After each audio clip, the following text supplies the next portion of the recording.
So the first of our four sections from Le Morte to Arthur is the conspiracy of Lancelot and Guinevere. And I do want to mention we are just reading excerpts. The entirety of Le Morte to Arthur is like 1,000 pages or something. It's a compilation of like 170 odd stories, and there's a lot to it. It's a fascinating read, but these are just mere excerpts from the actual look at Le Morte to Arthur. So, the conspiracy of Lancelot and Guinevere. So, before we kind of sparse through the text, it is important to note that Lancelot and Guinevere are the most famous pair of lovers in medieval literature. Lancelot, of course, is Lancelot du Lac. He's French in nature, and of course, Guinevere is Arthur's queen, his wife, but she is painted famously for being adulterous, being vain, and being self-interested. So she's not necessarily painted in a particularly good light in most of the literature. Guinevere subsequently is who Mallory blames for the destruction of the Round Table, because what happens with Lancelot and Guinevere particularly, he becomes more devoted to the lady than his king, and their relationship, it's no longer courtly, because remember, the idea of courtly love is that it is non-sexual, and of course Guinevere and Lancelot have a sexual relationship, which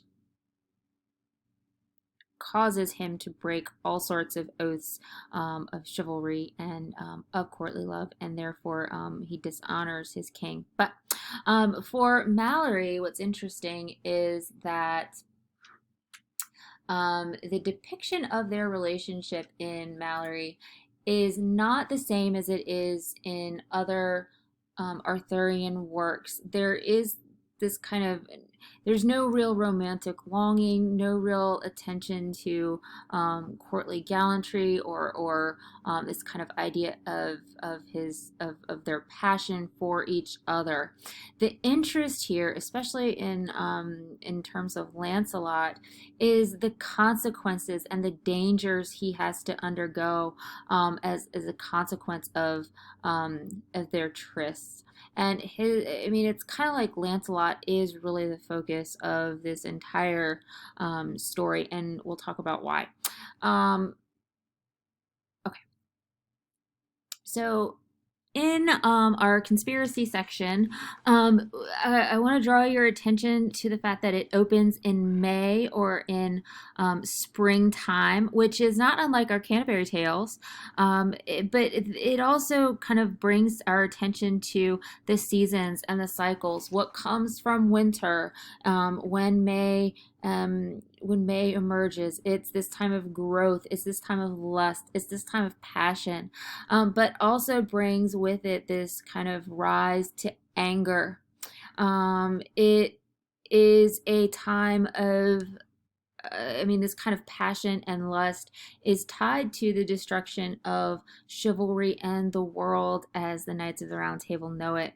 Lancelot and Guinevere's relationship has caused a rift between the knights, and it is this source of anger and unhappiness, unhappy and hatred with Guinevere and Lancelot, because it has caused them to behave unknightly. Not only is Lancelot acting unknightly, the knights themselves are acting unknightly, and Sir Agravain shames himself and the other knights because they see and know how Sir Lancelot lieth with the queen every night. They're allowing, essentially, Arthur to be shamed by not telling him about this treacherous behavior. And they essentially, the Agravain, Mordred, and Gawain and his two brothers essentially have this argument about whether or not they'll inform Arthur about the goings on. And Agravain and Mordred are like, yes, we have to tell him. That's camp number one. And keep in mind, Mordred is the same one who usurps the power. So at first, he is very loyal to Arthur. Gawain, Gareth, and Gareth all say no. Um, and essentially, the reason that Gawain basically encourages them all to let sleeping dogs lie. He puts his blinders on. And Gawain also indicates his loyalty is to Lancelot because he saved his life, and reminds Mordred and Agravain that Lancelot has done the same for them. So again, we have this kind of competing loyalties between all of these men. Should they be loyal to the man who saves their life, or should they be loyal to the man who they owe their livelihood to?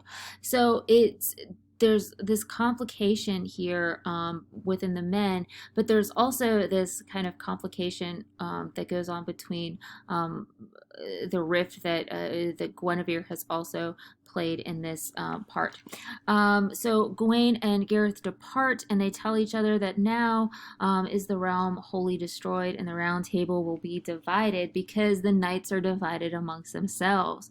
And essentially, Agravain and Mordred make this confession to Arthur, and they say, as his nephews, and essentially Mordred is not his nephew, it is his bastard son, but as his nephews, they can't keep the affair secret any longer, and they will prove he's a traitor. And keep in mind, Lancelot is accused of treason, and Mallory has been too.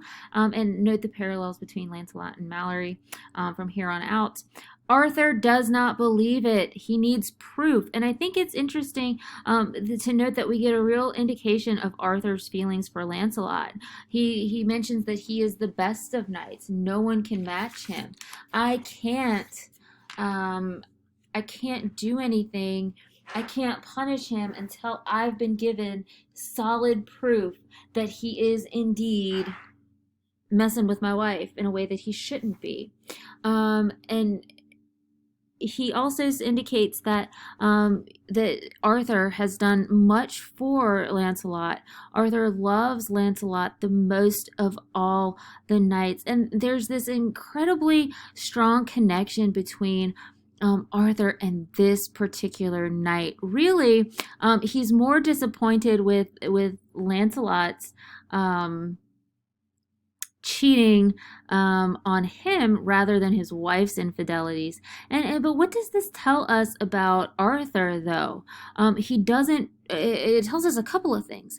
It tells us that he doesn't trust his other knights because of his devotion to one.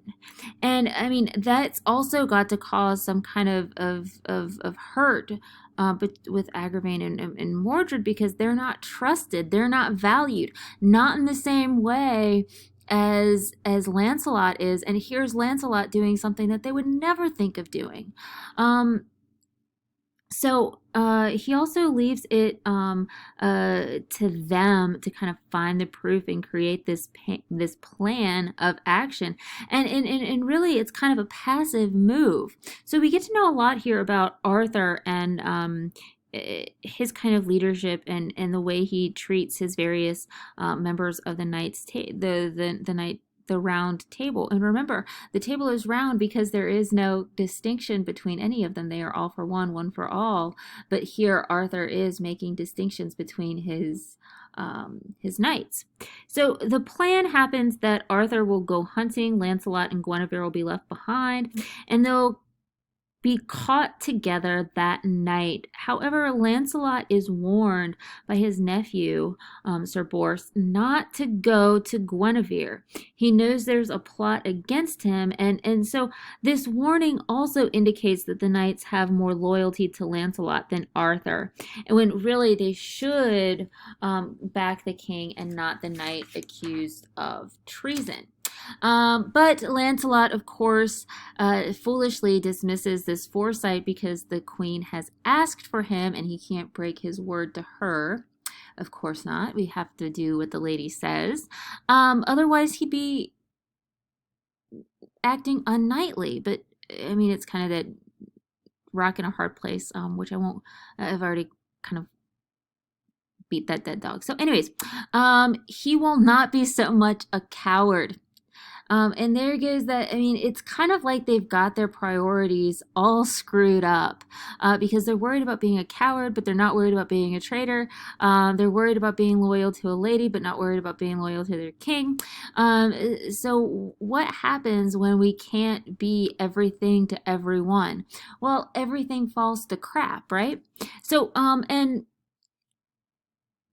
Lancelot and Guinevere, they are caught in the act. So we think, and here I think it's interesting to note that we have something where Mallory kind of inserts himself. The knights find Guinevere and Lancelot together, but whether they were in bed or at other disports, me list not thereof make mention, for love at the time was not as love is nowadays. So basically, what Mallory's doing here is he's giving Lancelot the benefit of the doubt that they aren't having this kind of adulterous love affair. They're doing other things. And even if they were, who are we to say? We can't judge him for his actions because it was a different time and we can't understand. So it's almost like Mallory saying, don't judge me for what I did because it was a different time and we act accordingly. And you wouldn't understand because you weren't there. So Lancelot is given this kind of out where we don't really. Mallory wants us to question whether or not he's had this sexual relationship with Guinevere. Lancelot is called a traitor, and then we have this kind of comical exchange between Lancelot and Guinevere that goes something like, you don't by any chance have any armor in here, do you? And she says, no, you'll probably die, but, think of me. I'm going to be burned. And he says he'd rather die than be called a traitor, kisses her, says, if I'm killed, my people will rescue you, and they'll take you to my land, and you'll live like a queen. And at this point here, in this rather comical scene, though the point really is that Guinevere and Lancelot are more devoted to each other than they ever were individually to Arthur. Amazingly, Lancelot comes out of the chamber, kills Sir Agravain and the other 12 knights, wounds Mordred, exchanges, there's that gift exchange with courtly love kind of thing again, exchanges rings with Guinevere and escapes and essentially declares war on Arthur. I'm going to pick up here with war between Lancelot and Arthur, and so stay tuned.